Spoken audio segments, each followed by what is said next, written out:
Hello and welcome to your weekly energy report, and I will make no secret of it. I just decided to switch the camera on because I was so consumed with a feeling of anger,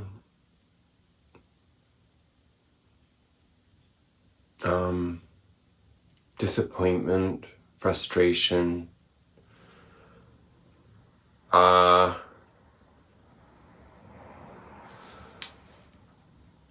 and I can tell you exactly where it comes from. The Mars Black Moon Lilith aspects of this very present moment are all about purging, and not purging in the sense of eliminating things that, yes, eventually eliminating things that do not serve us, but sort of bringing back to the surface the things that we hide from in order to be comfortable, or in order to be at peace. Well, again, I keep using the wrong terms, not at peace, but to maintain a semblance of peace. And of course, all of this is deeply inauthentic. It's playing against nature. And whenever we find ourselves in our lives outside of the truth, there will be imbalance, eventual chaos, disruption, and pain on the human scale. It's very important not to hide from our truth. And I do repeat, our own personal truth. As I pull these cards out and look at what's at the bottom of them. Truth be told.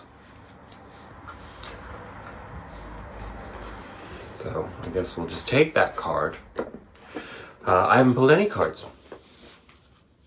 We're gonna wing it. We're gonna do this thing in a different way this week because it's what I'm called upon to do. I look like shit. If it's picking up on the camera, I used a technique to cleanse my skin that has left me with weird bruises on my face. But anyway, fortunately the light at this time of day in my bedroom is very misleading and confusing. So again, just to further the messages of this time, of course Mercury is retrograde in Aquarius, and again, I will use this opportunity to explain from my perspective that Mercury in retrograde is not a negative. What it is it's the opportunity for us to revisit the parts of our journey that have not been fully assimilated, or perhaps are missing a component in order to graduate from. Generally, it's a revisitation of these themes that are more topical, so they've had more resonance in our recent history.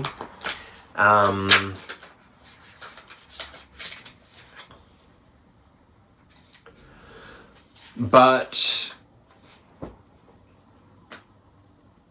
it can feel uncomfortable. I think this is where the narrative that has gone into the mainstream about Mercury retrograde, and a lot of basic bitch astrologers on YouTube, because I'll call them out too, who just automatically go to these default majority narratives on, they're stupid. It's like folkloric almost, when you have the truth is right here and you can deliver a folkloric version of it. Humans seem to always choose the folkloric narrative. Go figure. The truth just hurts if we're not willing to receive it.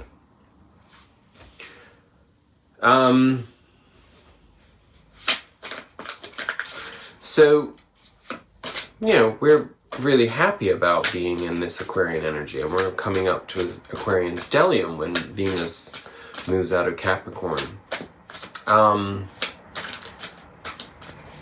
The Aquarius energy is everything about this time that we're moving into, which is essentially, for the record,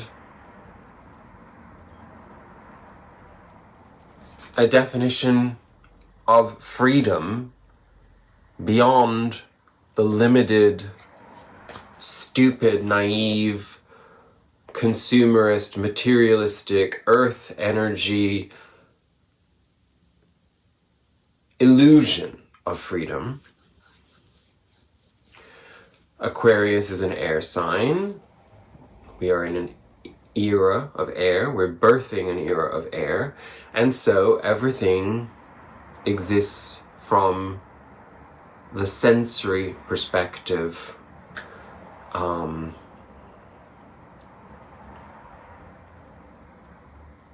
Well, I should say the extrasensory perspective. So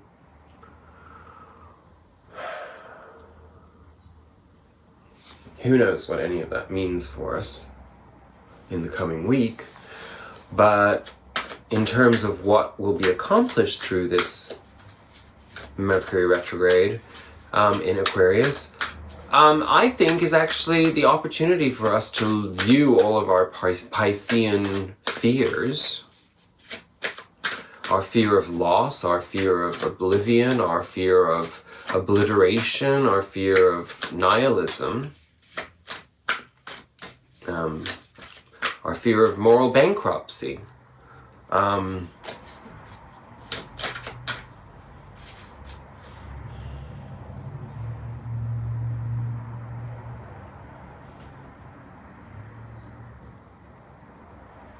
And addressing them in peace with ourselves, addressing them with a sense of empowerment, coming from a place of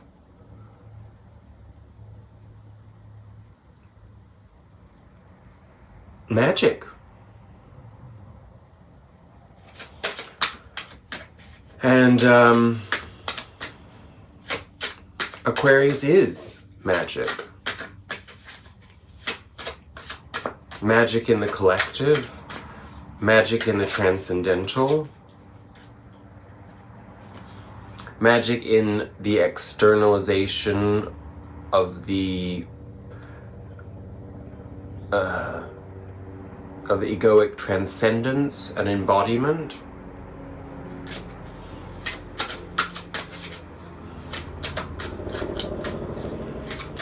So it's an opportunity for us to actually, probably not this isn't about our daily activities such as work and whatever, but it's our mental scope, our spiritual scope, the opportunity to slow down, to stop being in constant anticipation. The energy is future driven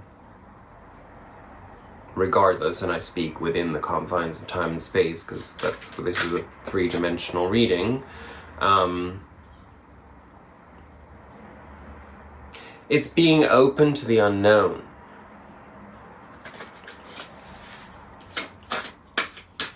It's surrendering to that sense of not knowing what's next, where we're headed, what we're going to do.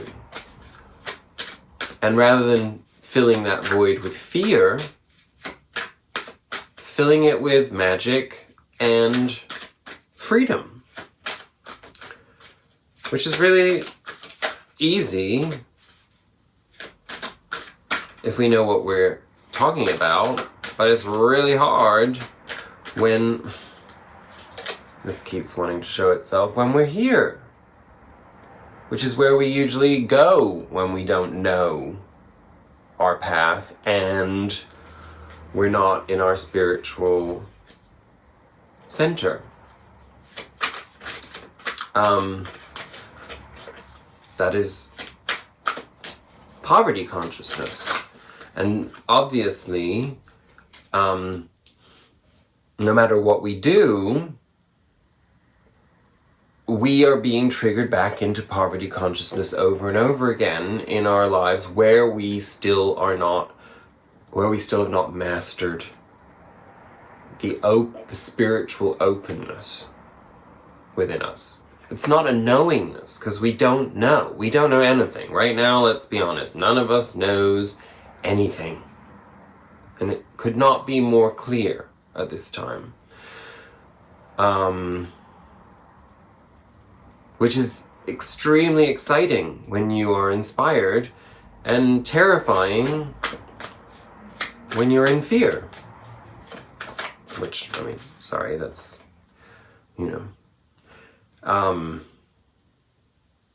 being terrified is in fear. You know what I'm trying to say. I'm like, that was the world that just came out on that. So, it's a completion energy. This whole period of time, this Mercury retrograde, because Mercury is the planet of communication and Aquarius is the sign of the collective. For me, in a transcendental way, it's like, what's getting in the way of that? And like I said at the very beginning, from the way that I'm feeling right now, it's about the suppressed truth. We to re-emphasize that sense that, if you don't know what peace is, then you're going to pursue a false sense of peace, which will be transient and never durable. Because you don't understand what peace is. Peace is inner peace. And inner peace is that even if you have something to say to somebody else that might upset them or trigger them, that's their responsibility to carry their own inner peace. And if it's really triggering to them, they're not at peace with it. So that's their fucking problem. And that's why people like me, in my state of mind, get so freaking angry. And, well, not so much angry, impatient. It tries my compassion to be in that place. And I don't like that side of myself. None of us do. But at the same time, we have to experience it. We have to face it. We can't just be polite. If we are just polite, we end up with the conundrum of the society collapse that we are experiencing externally right now. The foundations are built on hypocrisy, greed, inequality. Eventually they will collapse, and that goes on the macro level as much as on the microcosmic level. In our own personal lives, which is where this reading comes in, because we got to figure out how to apply those things to our process. So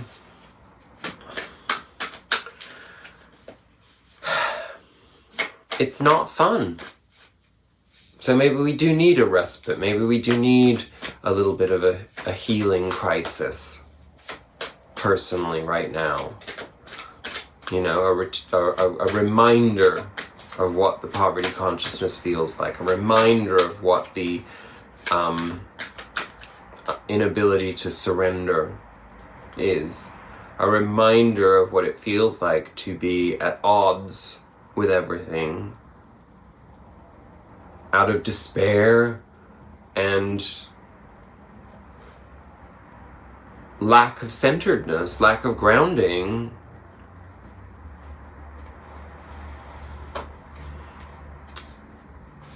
I mean, what more is there for us to let go of at that point? We're not here to be polite, and any relationship that you have that's built on being polite is a sham. And obviously, I mean, personally, I can say I know this firsthand because, I mean, I literally have, like, almost no friends at this point in my life.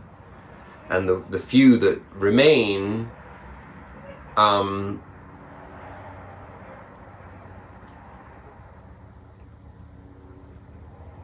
I mean, I misspeak. I have people in my life who are extremely loving and open and kind and generous and able to receive, and constantly in pursuit of curiosity and new knowledge and expansion and betterment. But the I should say the remnants of people in my life who I've considered friends historically, who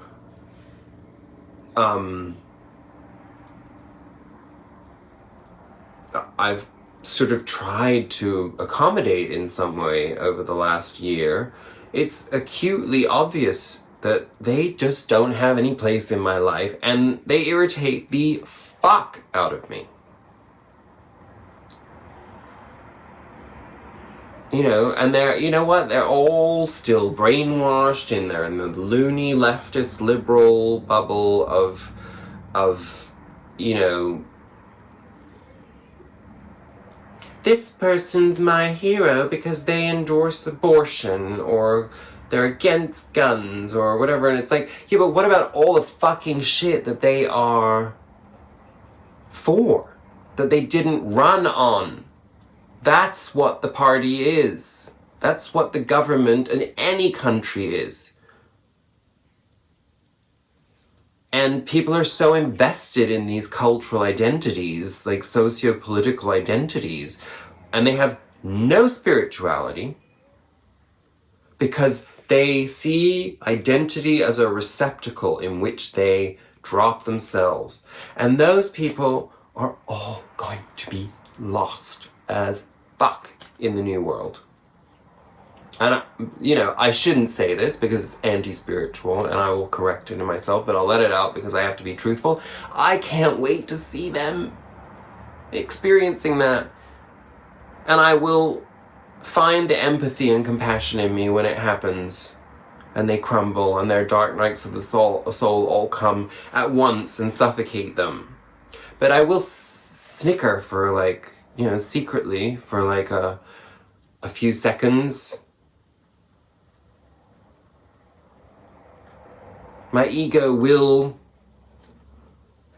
have a little outburst. Why the fuck not? I know better. But I'm learning, and I'm not perfect. And I am triggered by all of this. I am so sick of dealing with people who don't do any work on themselves. It's like, what? This is the greatest gift to be on planet Earth. To have these experiences. To be able to experience love. If we can figure out how. But all I see is like a bunch of people doing everything possible to kill that vibrational frequency. People are unwitting pallbearers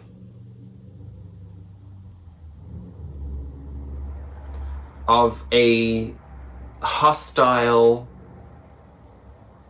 narrative that has to die.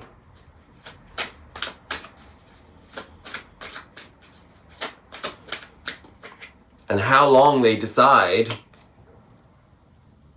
to stay there is up to them. But we are here now. We are in the tower. And the tower is not your life falling apart, but it is all the values that you have held on to for convenience going away. Definitively. They cannot exist anymore, otherwise you're going to be like this. Angry, resentful, frustrated, disappointed, constantly in defense of the defenseless.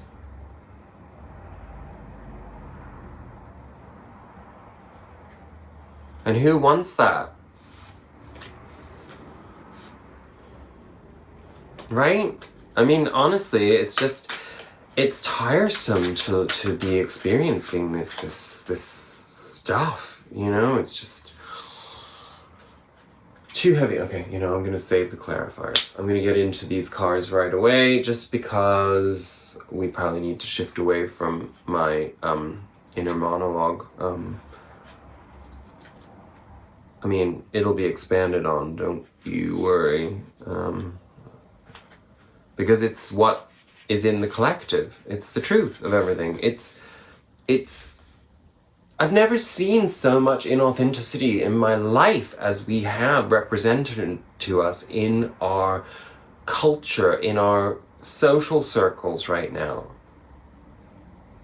Nobody asks themselves any questions about anything that actually matter. It's mind-numbingly stupid. And it's hard, you know, without sounding, you know, I mean, I will sound extremely arrogant in saying it, but I'm sure that if you're watching this, you probably feel it in your own way too, and maybe it will help to just hear it. But I'm tired of holding that thought of like not expecting 10s from 5s, but not being able to own the fact that I'm a fucking 9 and I'm sick of fucking 2s. You know? And yes, I know I should hold on to my humility, and trust me, I have plenty of humility.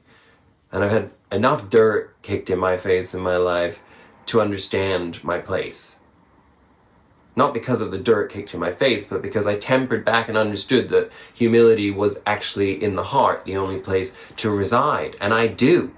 But at the same time, intellectually speaking, I am sick of trying to be a pacifist and not speak my truth. It makes me angry, and so it therefore has the opposite extreme of an effect. And I think that is what is in the collective right now.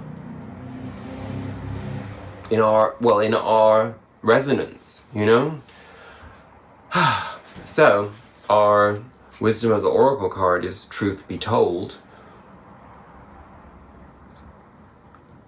which is an owl holding a window out to the world, sitting on a mask, a golden mask.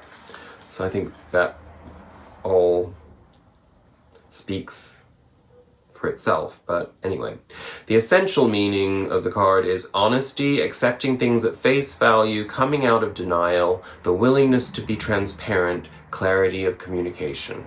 Well, there you go.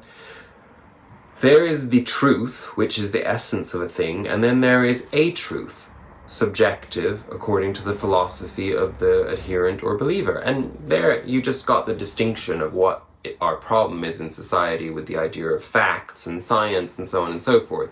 The truth versus a truth. And we can have a subjective truth, and we can also have objective facts. This is not the time for debate about which truth is truer. This is a time when you are called to proclaim your truth out loud and be willing to be transparent, honest, and open in your communication with others and with yourself. Nothing less than surrender to what is, peeling off the layers of denial that kept you tied to an illusion, will set you free. Be authentic and gloriously flawed, and Spirit will answer with miracles. Well, I'm doing a great job of that, so I expect to be showered with miracles, Spirit. Which I am, every day. People tell you who they are very quickly if you're willing to listen to what they say and pay attention to how they behave. This card calls you to engage in heartfelt, open conversation. It's time to see the truth about what you share with each other and tell the truth about who you are and what you need. No one can do that for you. Remember that your truth is always based in your personality and experience up to now. A higher truth will be found after you communicate honestly and see how doing so has helped you become more attuned to yourself. Don't hold back, speak your truth, and listen.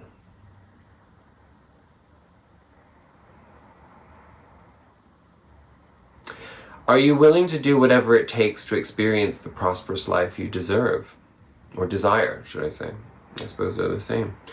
If you want to be an artist, do you make your art a priority? If you want to be a healer, do you set aside time to learn new things to help you serve? A writer must write. That's a message to me, trust me. And a singer must sing. That's also a message to me. And you, of course, but I'm just saying, it's always nice when you can adapt it to yourself personally. Being true to your calling is essential to your moving forward. There is another oracle message here too. It's time to have a look at the real, honest truth about your thoughts, feelings, and beliefs about prosperity, about your relationship to money, to compensation, and to meaningful work. Ask yourself, what is true for me? And you will find the key to abundance. Very astutely topical and appropriate for this reading. Our spirit animal oracle card of the week is number 52, Scarab Beetle Spirit. Magic shows through you. In ancient Egypt, the scarab beetle was revered, for the creative magic of scarab beetle spirit reminds us that we can bring forth something extraordinary seemingly out of thin air. Whenever you let your creativity flow through you, scarab beetle spirit reminds you that spirit has given you the gift of infinite potential. You have an ally as you fashion something new or repurpose the old, for spirit co-creates with you, channeling energy through you so that you feel replenished and vitalized as you make magic with what is at hand. Now is a time for great optimism, for you can accomplish anything you desire and your creative endeavors will come to fruition. Miracles, opportunities, abundance, and love will appear seemingly out of nowhere as you allow spirit to work through you and magically manifest what you need. And I have to tell you, this week, that was precisely how I decided to approach this reading. I was just like, you know what, fuck it. I'm not going to prepare at all. I'm not going to think about anything. I'm not even going to take the time to meditate to get into a certain state of mind, because it would have taken me too much effort to focus on my own emotions when they're trivial at this very moment in time that we're doing this reading. And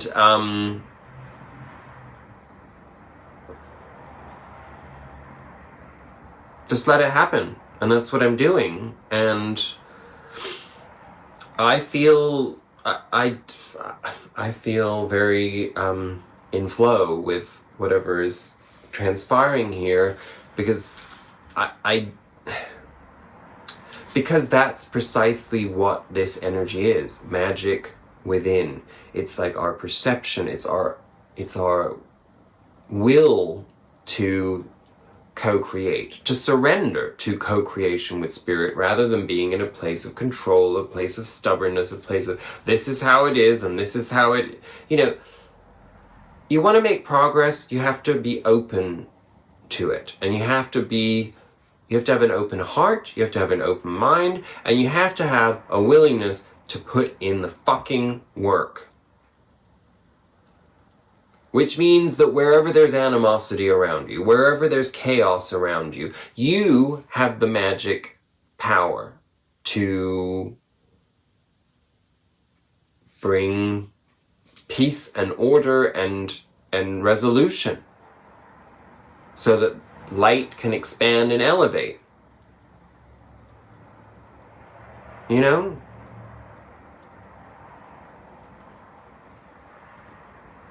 And I say that to myself too. But like everyone, I'm not perfect, and I have moments where I'm the one that needs somebody else to do the fucking work sometimes. You know what I mean? And I'm sure that's, when I say that, I'm not saying that, telling you that, because you probably are experiencing this or will experience it in some shape or form, where it's just like, is it written like fucking cunt idiot on my forehead? Take advantage of me, take advantage of my kindness, of my indulgence, of the fact that I do the work all the time.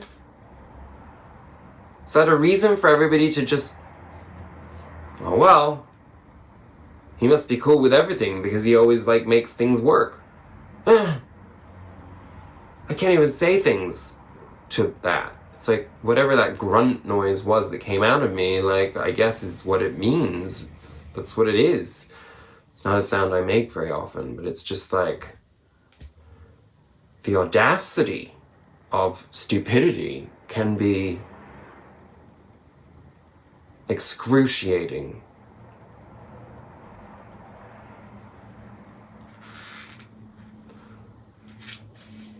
And I guess we should read the protection message on that. Do you doubt your unique inner magic? Are you afraid that you have no originality or that creative juices don't flow through you? Perhaps you mistakenly believe you're not the creative manifesting type. Scarab Beetle's spirit's message is that creativity is a living force that comes to all of us from spirit, who wants every person on the planet to manifest magic and co-create the world anew. You are as capable of resilience and innovation as anyone. If you do what you've always done, you're going to get what you've always got. So draw inspiration into your being and begin to playfully create something new. And do it without any judgment. Creativity and magic are your legacy as an expression of the Creator. So let them flow through you. And while I was reading that, I got distracted, and I did want to just bring my attention back to any political narrative that comes out of me in these, because I want to make it acutely and abundantly clear to everyone that I am an independent thinker. I do not adhere to any political party. I am neither a Democrat nor a Republican. I don't follow Labor or conservative anything. I find independent media, because I'm smart enough to figure out what the hell that is, and hopefully you are too. And I refuse to have any label put on me based upon my personal values. So anyone who is triggered by the idea of me calling liberal leftist loonies, or there's many things I would qualify. I mean, trust me. I mean, I think, like, you know, we've just experienced 4 years of, like, our country being exposed for exactly the nightmare that it is for those of us living in the United States, which is that, you know, even when somebody comes along to break the status quo, we can't find somebody who actually does good things and who's a good person. We have to have the most repulsive narcissist pig that's ever walked the earth, you know, to disrupt. So, anyway, I think that is more of a humanist, heartfelt perspective of observation. Politics do not represent us. Governments do not represent us. Governments are meant to exist in order to serve the people. Clearly, they don't see their role that way. So I have disdain for all of them. I am also a non-violent person, so I, for the record, as this is going on a public forum, will never participate in any act of violence against state or government or my fellow citizens, unless somebody punches me first, then who knows what will happen. Anyway, I say these things because we do have to be mindful of the fact that when we are putting ourselves on a public forum, our words can be twisted and recontextualized for whatever purpose anyone feels like repurposing them for, and so at least there's some trace somewhere out there of me disowning violence.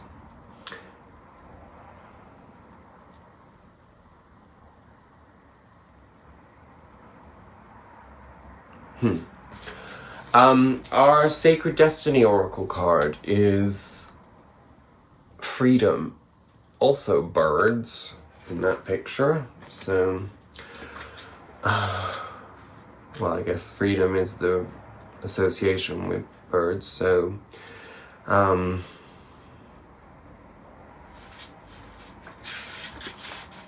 let's just read the card. That is a cliff swallow, apparently. The swallow flies free on wind currents and thermals in remarkable aerial maneuvers, igniting the expression as free as a bird. In many cultures, such as that of the ancient Egyptians, the swallow was thought to carry souls to heaven. Early sailors would tattoo themselves with an image of a swallow, so if they drowned, the swallow would carry their soul to the heavens. In poor light, a cliff swallow looks brownish, gray. However, in good lighting, it is a luminous metallic dark blue. Cliff swallows traditionally make their nests on vertical cliffs, carefully crafted out of mud. Although they can nest solitarily, they usually nest in colonies. When one finds a cloud of insects, it alerts the other members of the flock so that they can all be nourished. Even though they fly free, their community supports them. That is Aquarius. Thank you, that just literally defined Aquarius. Amazing. So now you understand, and with the Aquarian stellium coming up, and the fact that, well, the whole fucking era is like Aquarian, that emphasizes everything about it, you know? Express yourself without hesitation. Again, our truth coming out again. It's amazing how these things all have these commonalities, right? And this is happening more and more, right? The serendipity is so transparent. Break free and let your spirit fly. Make choices that increase your freedom. Don't be tied down. Laugh, dance, explore, and go beyond predictable behavior. Be daring. Cast aside restrictions. Find your wings. As you do, you'll help others find theirs.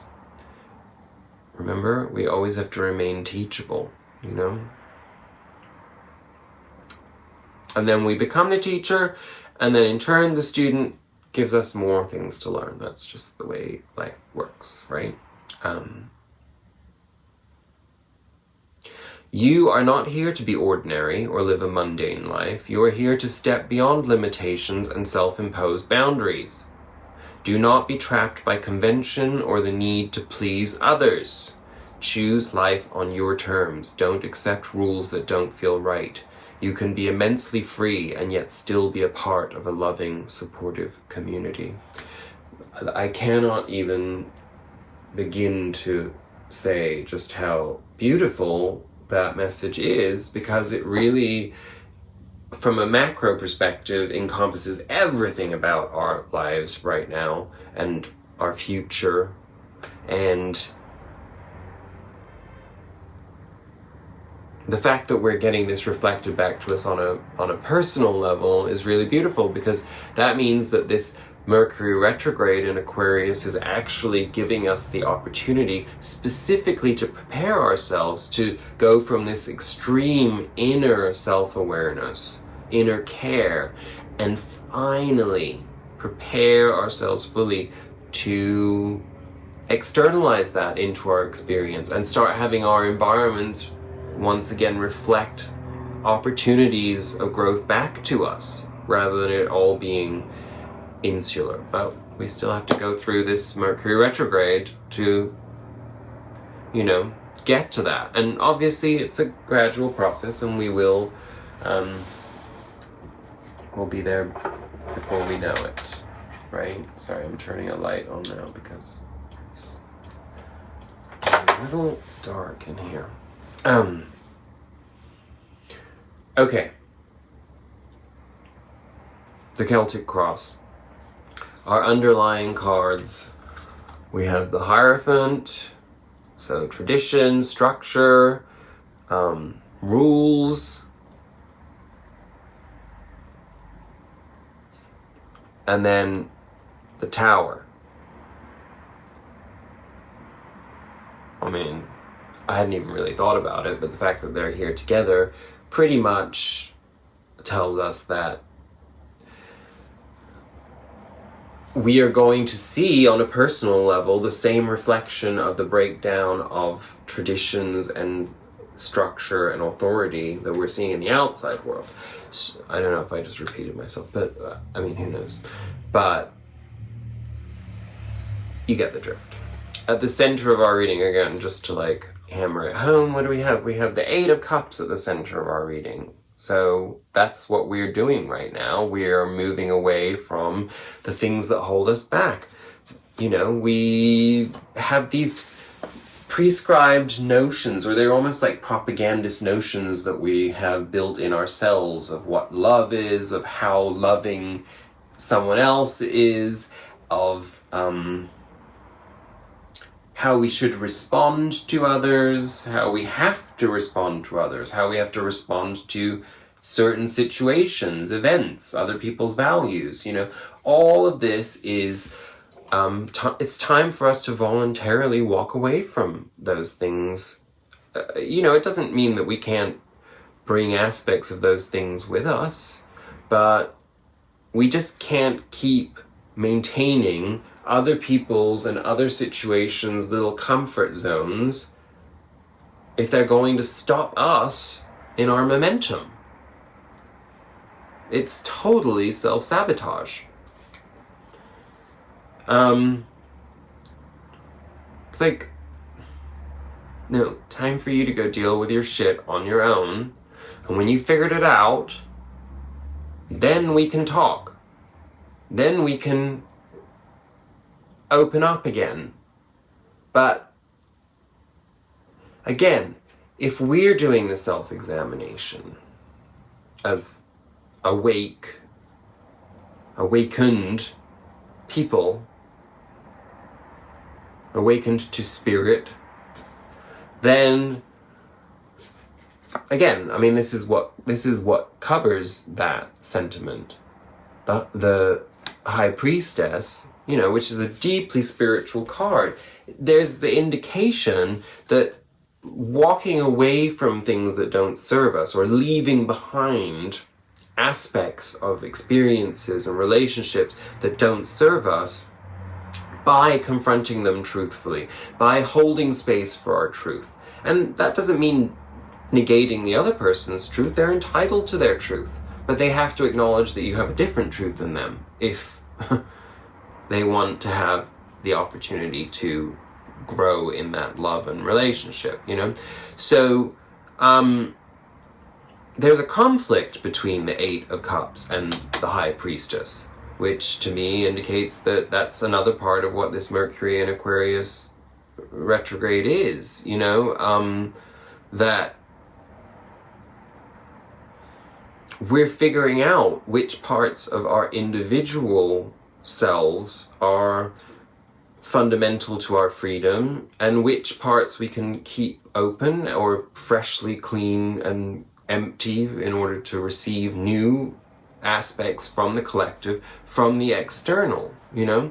And our spiritual beliefs are getting in the way of us letting go of this because we have poverty consciousness in our idea of love. It's the whole idea of like, if you love someone, set them free. That doesn't mean set them free and never see them again. It means allow them to experience what they need to experience and trust that if they really love you, then they come back in their own truth, which may incorporate then parts of your truth.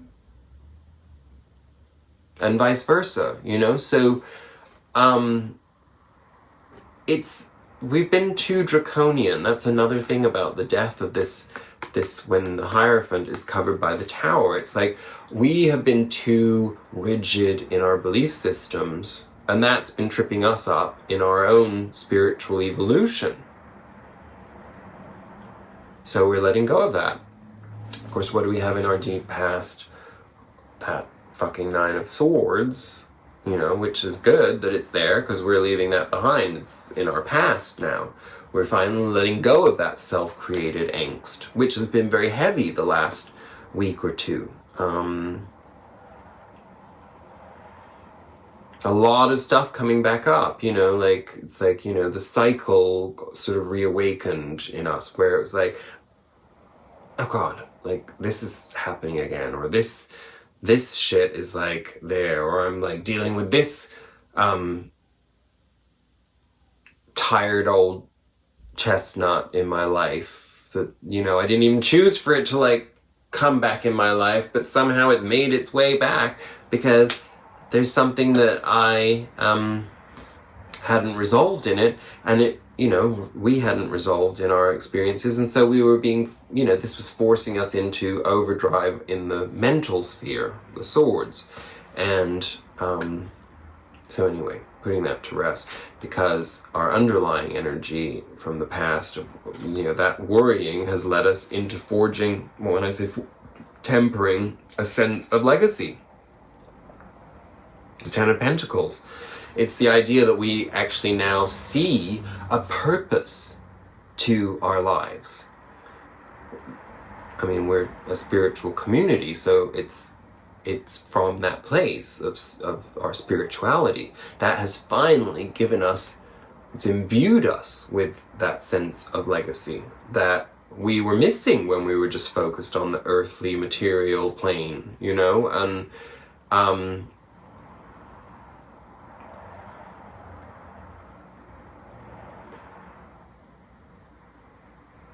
and we have in our immediate future the Temperance Card. So,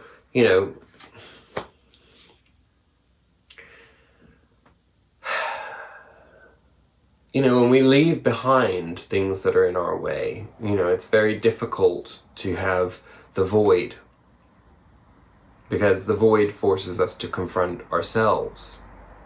And sometimes we make drastic decisions in the external, like in that ending process or walking away from things. And, while there was a trigger involved that like probably meant that you did need to let something go or leave something behind, you still usually come to the conclusion when you're in that void and you have to face yourself before you can allow something else in to collaborate spiritually with, aspects of your own responsibility in those traits or those problems outside of yourself. Whether I guess it could be your response to it, I guess it could be your own attachment to a paradigm or an archetype or a psychological brainwashed definition of how you perceived something. A lot of this trauma that we've worked to leave behind, a lot of trauma is deeply impactful in the sense that there's purpose to it, but it also causes great turmoil and pain and chaos. But there's also sort of clinical definitions of trauma in experiences that we, in our Piscean victim mode, have almost, inflicted upon ourselves as trauma when they were just normal growing experiences of life. And I'm not talking about how when somebody else inflicts pain on us. I'm talking about the way that we respond to situations like humiliation, embarrassment, this kind of thing. It's like, we have to face ourselves in the sense that it's like, okay, well, Alex, you didn't go on to become a performer in your life because your narcissistic wounds were so big that you were so triggered at the thought of rejection that you would never put yourself in the position to be rejected. That's a harsh truth to face, because that felt like a destiny path for me that I did not fulfill, or have not so far, and I'm not likely to in the traditional sense of performing anymore, because I think our world is just too chaotic right now for me to be focused entirely on okay, sorry, I'm backpedaling on what I was about to say because I just literally got chastised for that in my own mind, whether it was from spirit or my own knowledge. But it's like, basically, of course, shut the fuck up. Creativity is the only thing that's actually real and spiritual. So you know what? Yes, at any point we can make that decision to shift that, and no matter what's going on in the outside world, creating and being an artist is fundamental to the experience of life and love. So I will move on from that little digression, but it's proof in what I just did myself of exactly what we're talking about, these beliefs that we have to like cut out, right? That's my own train of thought. Oh, well, you know, you can't possibly be like focused on being an artist and being a successful, recognized performer when the world's falling apart. Are you crazy? Break the prescribed standard that who knows where the fuck that comes from even, because it seems like really stupid conditioning. Anyway, moving on. So that Temperance card there is really talking about the process that we are on in this Mercury in Aquarius retrograde of needing to find our balance between those things. You know, we're going to come up against a belief, or we're going to come up against an attitude, and we're going to, instead of seeing it, confronting it in like some horrible, like self-deprecating, self-judging way, or equally apply that to somebody else, how you would project that onto them or they onto you, you know, it's a tempering process. It's like it has to kind of like, you know, slowly shape itself into a lifestyle, an attitude, a healthy perspective, a healthy, unencumbered path lined with freedom. But in order to get that, you know, we've been told, it's like, you know, we need to be truthful with ourselves and with others. We need to stand in our truth. We have to represent our authenticity completely. We have to acknowledge the magician within us. We have to let go of this past angst and anxiety that, like, we, you know, are programmed through our sick society, you know, our manipulative slave society, you know, into constantly revisiting the egoic trauma and poverty consciousness. We know our legacy now. We have somewhere to focus that energy. And we get there. Our crowning energy of the week is the Queen of Wands. So, you know, that is the supreme being of self-confidence, of, you know, expression, authentic expression, charming, gorgeous, beautiful, sexy, delicious expression of self, of the magician that we are, the spiritual essence of who we are. You know, when we carry that in everything we do, whether that be the way that we put a fucking paperclip on a folder, or write a song, you know, or speak to another human being, you know, this is the energy that we are moving into as a result of the temperance process that's allowed us to move away from all the things that have been in our way, all the poverty consciousness, all the trauma, all the conditioning, this is what you were told that you had to do when you were growing up, and you're still living by these values that actually the very people that taught you about don't even uphold themselves, right? I mean, that's a truth that isn't a convenient truth for most people, particularly in families, you know, but that's, you know, it's a reality of life, you know. I remember myself, like, growing up, like, you know, like, being fed that concept of, you know, parenting is a no-win situation. Well, yeah, but that's equally true for the child. You know, it's not just about whether the parent feels that they were rewarded correctly and they did the right thing, you know, or didn't do the right thing, or whatever, you know, or that there was no right way or wrong way. It's the same thing for the kid, the way that the kid receives the education. If that lesson isn't suited to that kid, but there's a one-size-fits-all approach from an authoritarian parent, that's hella fucked up. And it will fuck up a kid, you know? So, and those are the things that we are letting go of. All of those, you know, indoctrinations.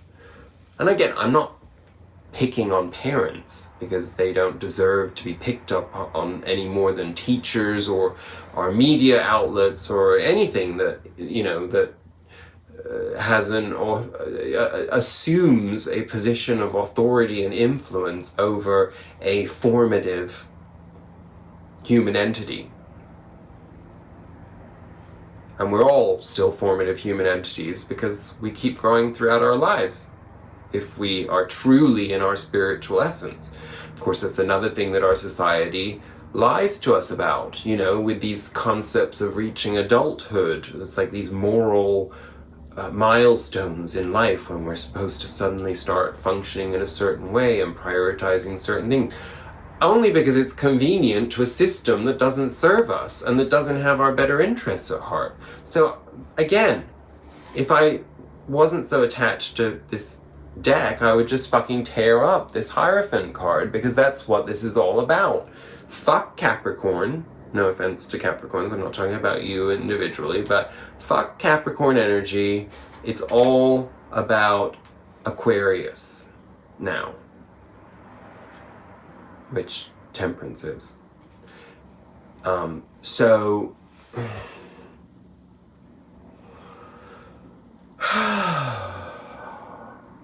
shall we all just do that together? Let's all take a deep breath and a sigh of relief and release, because that energy is leaving and we're going to see it leave, and you're going to be Queen Bitch, Queen of Wands. I don't know why I have to sound so like a big sassy gay today, but it's just the way it is right now. How?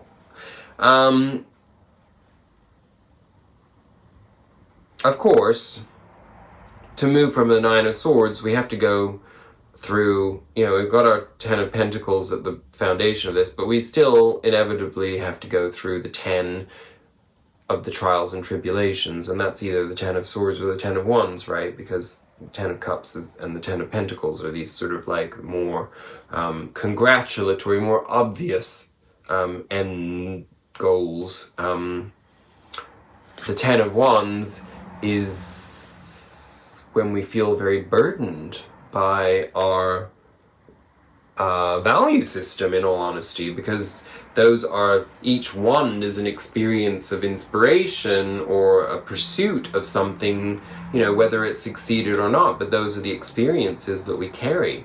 And, you know, it would make sense that when you are still holding all of these rules and regulations within that are all going to come tumbling down with that tower, you know, fortunately for the spiritually alert and aware, you have the Magician in you, so you can practice temperance in that, so it's not a tower of monumental disturbance, but it's still a process that is sometimes uncomfortable, you know?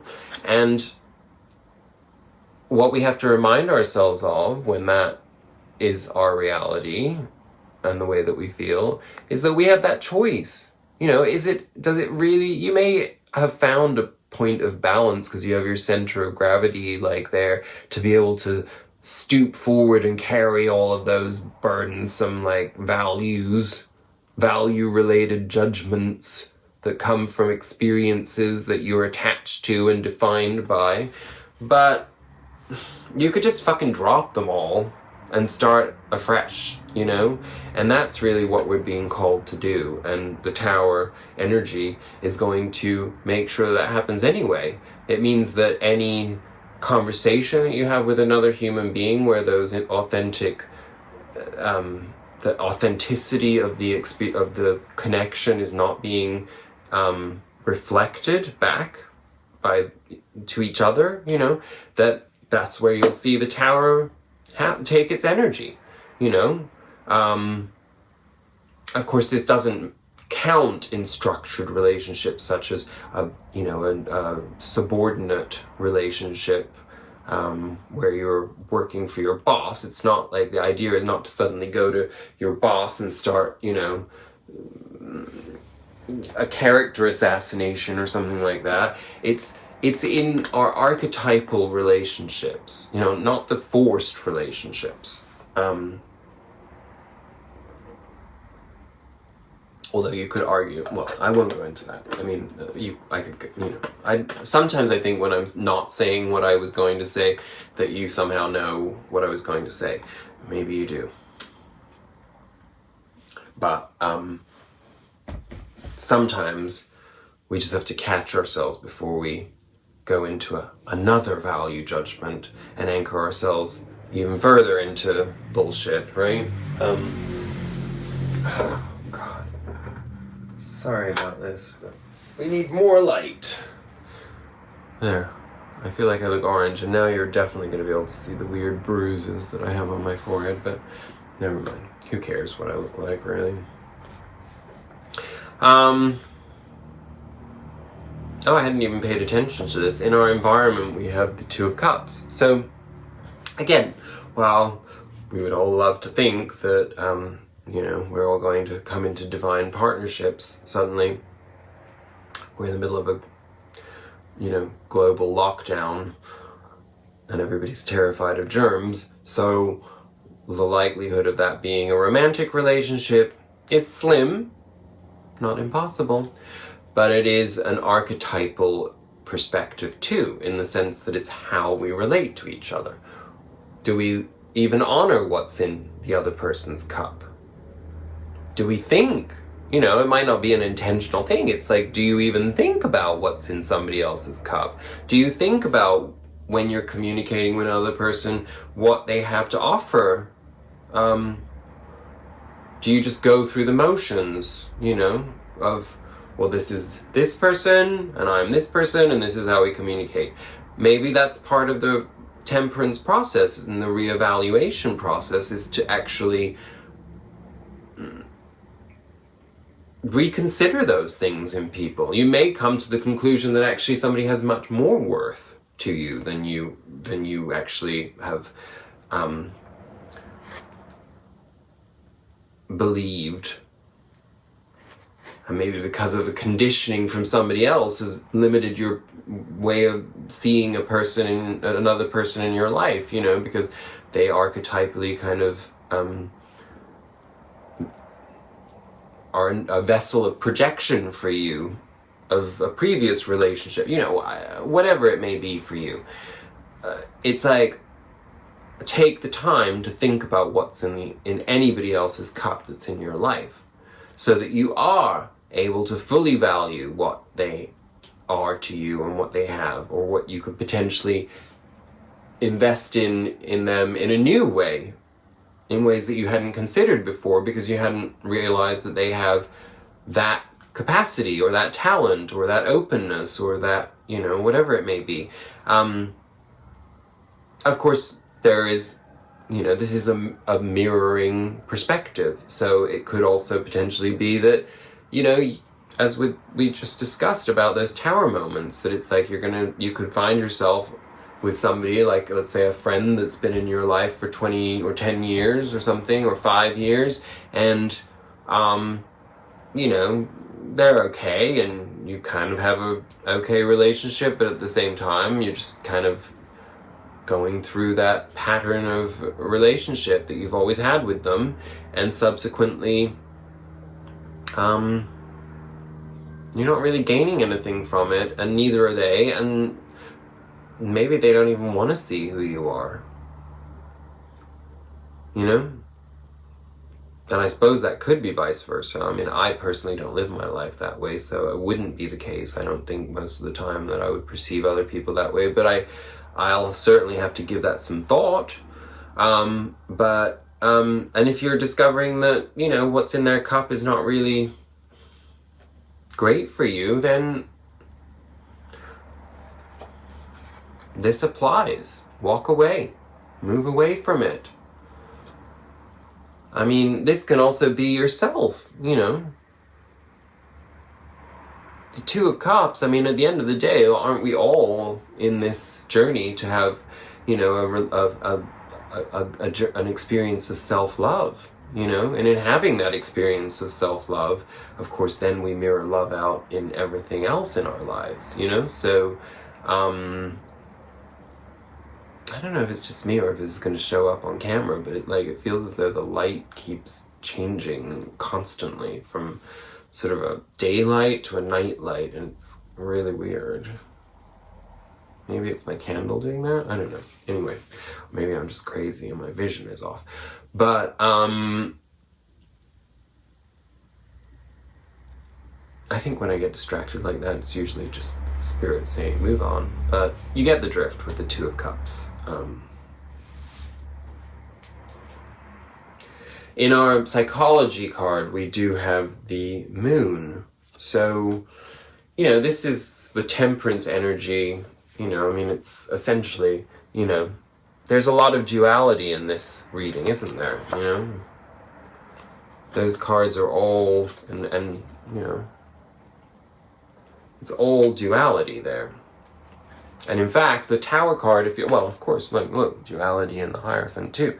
And of course, you know, the Tower essentially separates the duality. It eliminates the duality. And,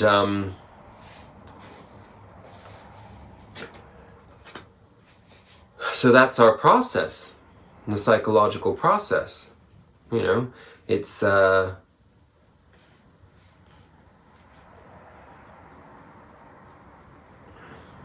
as much a process of taming the wild beast within as it is where that's necessary, as it is unleashing the wild side of ourselves where there has been too much structure. And that can be as much in our attitudes as in our actions. So something to, I really need to think about that. Our outcome, which is very reassuring, is actually the Knight of Wands. So the Knight of Wands is a very light card. It's an action-driven card, perhaps more so than any other card in the deck. But it's one of fierce determination that is inspired and driven by love and truth and all the good things that we pursue on the spiritual path. And it's doing so with a very youthful, fire-driven energy, passion. And we'll take one or two clarifiers on that from the Osho tarot deck. Do we have to have that one? I'll take it, but, you know, it's isolation again. You know how I feel about that Three of Swords in this deck, but it does always have that recurring message that seems to suit us whenever we need it, and I am clearly going to have to read some of it. And what do we get? The Tower, Thunderbolt, Innocence. That came out with the Tower, so maybe there's some message in there. I'll pull the Innocence card first. Well, actually, no. I'll read the Isolation card, not in full, but just the part that we really need, because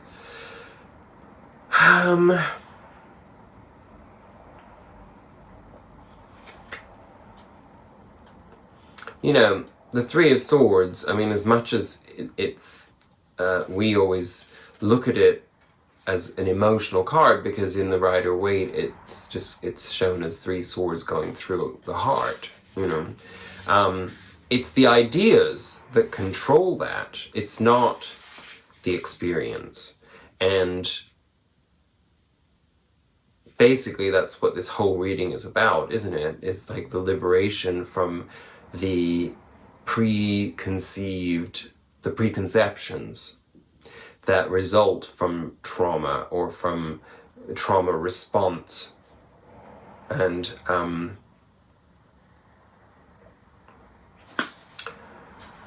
so it's all mental. So it's all stuff that we can let go of ourselves. And clearly I can't focus because I can't find the page. Here it is. Okay. I'll read it quickly. I know, it's a long video, but if you're into it, you're into it. In our society, men in particular have been taught not to cry, to put on a brave face when they get hurt, and not show that they are in pain. Women can fall into this trap too, and all of us at one time or another might feel that the only way to survive is to close off our feelings and emotions so we can't be hurt again. If our pain is particularly deep, we might even try to hide it from ourselves. This can make us frozen, rigid, because deep down we know that one small break in the ice will free the hurt to start circulating through us again. The rainbow-colored tears on this person's face hold the key to breaking out of this isolation.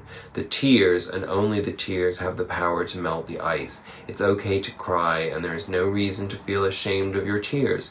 Crying helps us to let go of pain, allows us to be gentle with ourselves, and finally helps us to heal. So, again, I'm not necessarily saying that we're all going to be spending the next week crying, but, you know, anger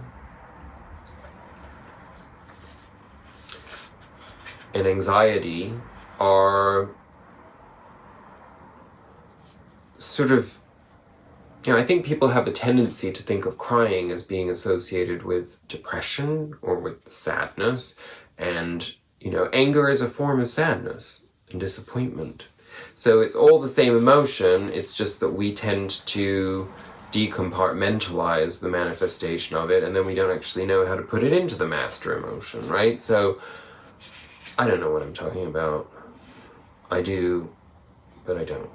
And I'm going to read Innocence next. I have no idea what that card is. Innocence 40. It's a major arcana card, but I guess we'll find out. Let's see. Innocence. I don't think we've ever even read this one. The old man with, I think, like some kind of daddy long legs or something. I don't know. The old man in this card radiates a childlike delight in the world. There is a sense of grace surrounding him, as if he is at home with himself and with what life has brought. He seems to be having a playful communication with the praying mantis on his finger. I don't have my glasses on, but whatever. There you go.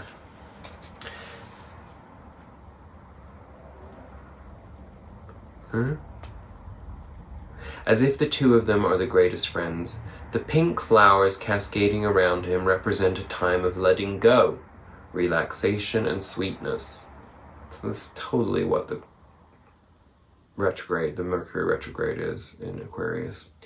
They are a response to his presence, a reflection of his own qualities. The innocence that comes from a deep experience of life is childlike, but not childish.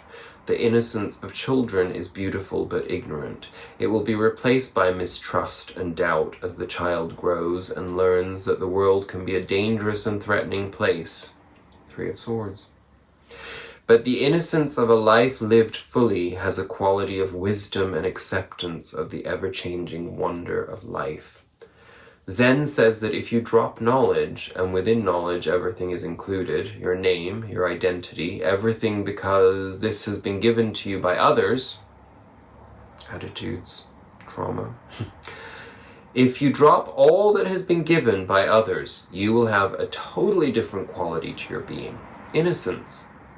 This will be a crucifixion of the persona, the personality, and there will be a resurrection of your innocence. You will become a child again, reborn. I'm going to have to read that entirely for myself, privately, a few times, because there's something monumental in that.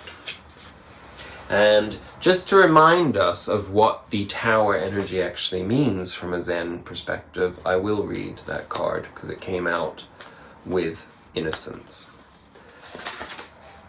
The card shows a tower being burned, destroyed, blown apart. A man and a woman are leaping from it, not because they want to, but because they have no choice. In the background is a transparent, meditating figure, representing the witnessing consciousness. You might be feeling pretty shaky right now. I better show you that card again, so you can see all those things.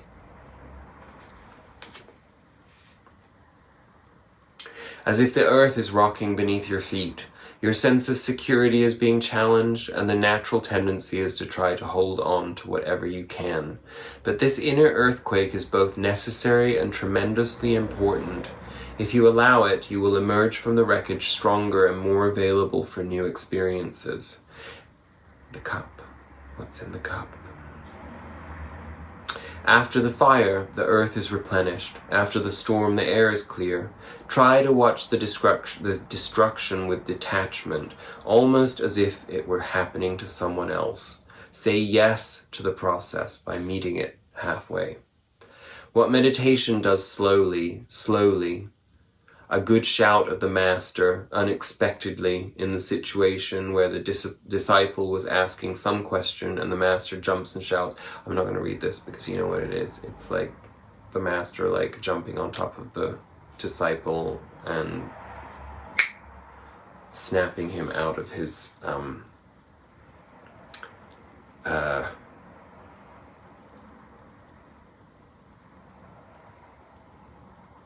inertia. Okay, I know it was very, very long, 1 hour and 15 minutes, and I know that at this point there's really not that many people that probably watch these whole videos, and that's totally fine. If you get anything out of it at all, that is good with me, and I can't speak for Spirit, but I'm sure Spirit agrees. But I hope you did watch the whole thing. I hope you found the time for it, because I think there's a really important message in it, and that's why the reading was so long. And so on that note, I love you.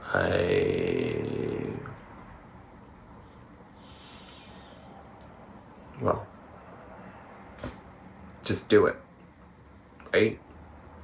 With inspired confidence. Namaste.